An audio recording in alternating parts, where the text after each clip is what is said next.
Hello, I am Fiona Sitkin, a host of a talk show, The Bridge for Women Worldwide.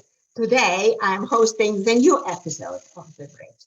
And today, I am in a Fulbright turn of mine. See this exclusive Fulbright pin and top.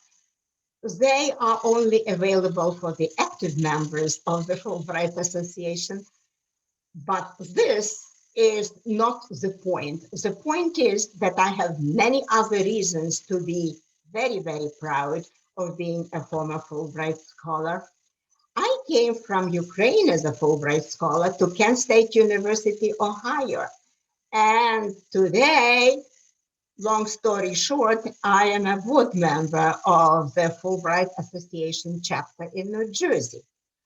And the Fulbright today is a world famous, most prestigious academic and professional international exchange program. And this is our topic for today. Fulbright Fellows and Friends, welcome to Fulbright, New Jersey. The guest for today's show is Pat Hutchinson, Dr. Pat Hutchinson, and today you will learn from her and myself what it means to be in a Fulbright turn of mind and why the Fulbright Fellows of New Jersey need to come together and act together. You will also learn about the noble goals of the Fulbright Association and about our cultural diversity-oriented alumni. Welcome to our show, Pam. I am very, very happy to see you. Thank you, Fiona. I'm very glad to be here. Let me introduce you properly here at the bridge. Ladies and gentlemen, Pat Hutchinson, president of Fulbright, New Jersey, has her professional interests deeply rooted in the arts. She has been teaching art in several New Jersey colleges. Then she dived deeper to research the creative process as it extends beyond the world of arts, which led to her PhD at New York University. After being a Fulbright scholar at Oxford University, United Kingdom, she continued to teach art and design, co-founded Ties magazine, and served as curriculum director for National Science Foundation project. Creativity is Pat's middle name. And she is a figurative painter too, and much, much more. So thank you for coming, Pat. Thank you. Here's my first question. With its 75 years of existence, the Fulbright Association developed a continuous good rep all over the world. Why? This is the question. Could you share about it, please? Well, Fiona, I think that the good reputation of the Fulbright Association, the groundwork was laid for that by Senator Fulbright, who in 1946 founded the organization as a result of World War II. He felt very strongly that people needed to meet each other face to face, and the way that he undertook to do this was to fund educational exchanges between Americans and people abroad. And the program provides funding for scholarships that go both ways. So Americans go abroad and foreign scholars come here and study all over this country. I see. Well, we invite all former Fulbrighters who live and work in New Jersey to join us in our chapter. What do you as president hope our chapter to accomplish in the near future? Well, our chapter has been a little inactive for the past couple of years, and the pandemic didn't help that at all, but we are now gaining speed, returning to our original goals, especially with our new board, on which we're happy to have Fiona as a member. The things that we try to do include supporting former Fulbrighters as they move along in their careers, provide educational programming that is both entertaining and instructive to them. We also reach out to young folks who are here studying as Fulbrighters and to less young folks who are doing research and so forth. We have three different kinds of programs in Fulbright, in which we have younger folks who are just coming out of college, and people who are well along in their educational programs, and then people who are seniors in many cases.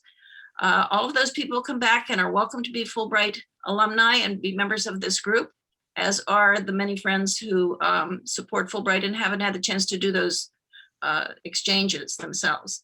But we're hoping to have social events, to have service projects in which we go into classrooms, into communities, many things that will allow us to spread some of the good words that we've gotten from our experience abroad. Okay, thank you for sharing. That's very interesting. Let's now change gears, okay? Talking about the reality of the pandemic, which is still around us, for God's sake, what do you do when not wearing your Fulbright hat?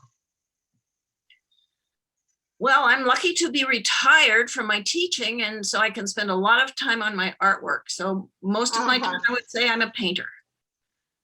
I've also been very active in my community since we moved from the woods to a small town at the Jersey Shore, Belmar. I have been a member of the Belmar Arts Council, which I co-founded with some other folks here in town.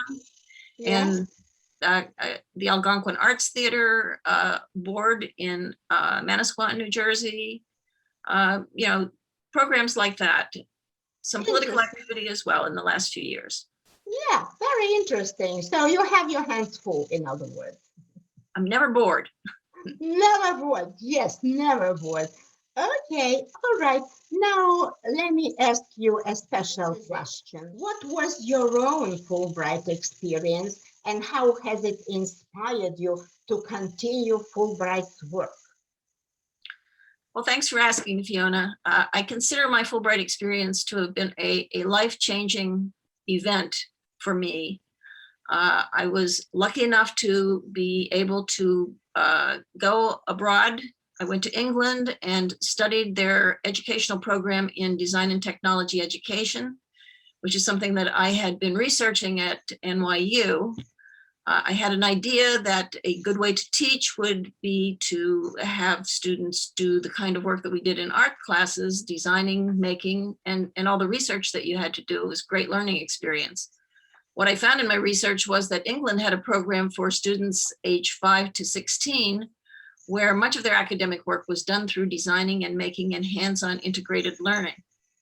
So I made some connections and was awarded a place at Oxford University, from which point I could travel around the country, meet people who were outstanding teachers, teacher educators, some wonderful students, and the many people from different countries who were coming to see this program that England was developing.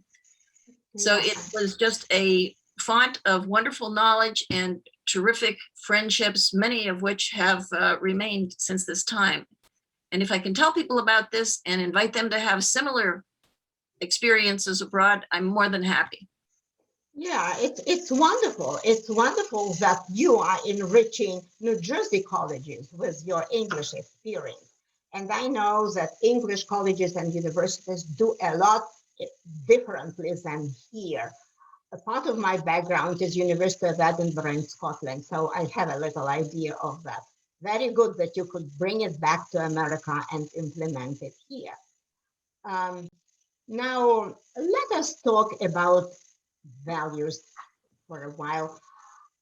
You may know that I rooted the Bridge Talk show in the recent book, How They Made It in America, Success Stories and Strategies of Immigrant Women, from Isabella Allende to Ivana Trump to fashion designer Josie Natori, plus more.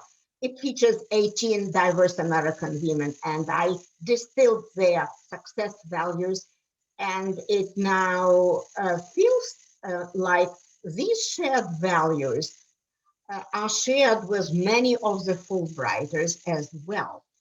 Many achievers have common values. What is your experience on that? Which of these values helped you as well? As I look through your list of values, all of which are things with which I'm familiar and I think are very important for most folks who are going to go abroad and represent the United States. Communication skills and creativity blended with emotional intelligence, I would say, are some of the most important.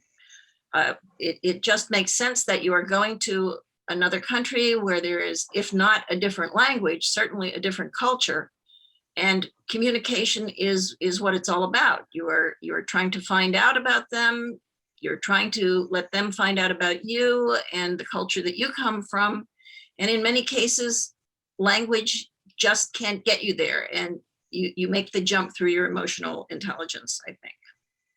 And it is, of course, continuously a creative process, because what you're trying to do is find the best way to make those connections and to make sure that everything that you're doing has a positive feel to it.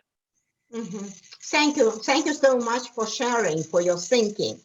You discovered your talents your way, and Fulbright Fellowship and ideas stimulated you. And I thank you for being a role model for many of us Fulbrighters and for our viewers too.